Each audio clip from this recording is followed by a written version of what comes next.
ইতিহাসের সবচেয়ে কলঙ্কিত বিশ্বকাপ থেকে মুসলিম বিশ্বের সর্বশেষ প্রতিনিধি হিসেবে মরক্কোর বিদায়, যে বিশ্বকাপকে কলঙ্কিত হিসেবেই মনে রাখবে মুসলিম বিশ্ব, যেখানে নিরপেক্ষতার নামে চালানো হয়েছে তুমুল পক্ষপাতিত্ব, অরাজনৈতিকতার নামে আদায় করা হয়েছে রাজনৈতিক স্বার্থ।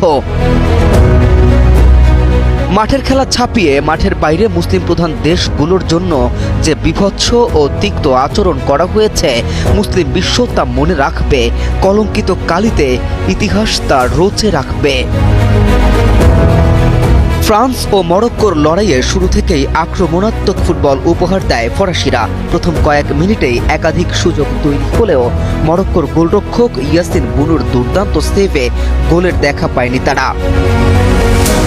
২৬ মিনিটে কিলিয়ান এমবাপ্পের পেনাল্টি পেলেও তার শট ঠেকিয়ে দলকে রক্ষা করে বুনো।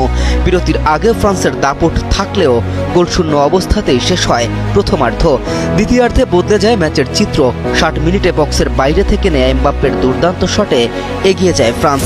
এরপরে মরক্কো সমতায় ফেরার চেষ্টা করলেও ফরাসি রক্ষণ ভাঙতে পারেনি। ৬৬ মিনিটে ওসমান দেমবেলে নিখুঁত ফিনিশিংয়ে ব্যবধান দ্বিগুণ করে ম্যাচ প্রায় নিশ্চিত করে দেন।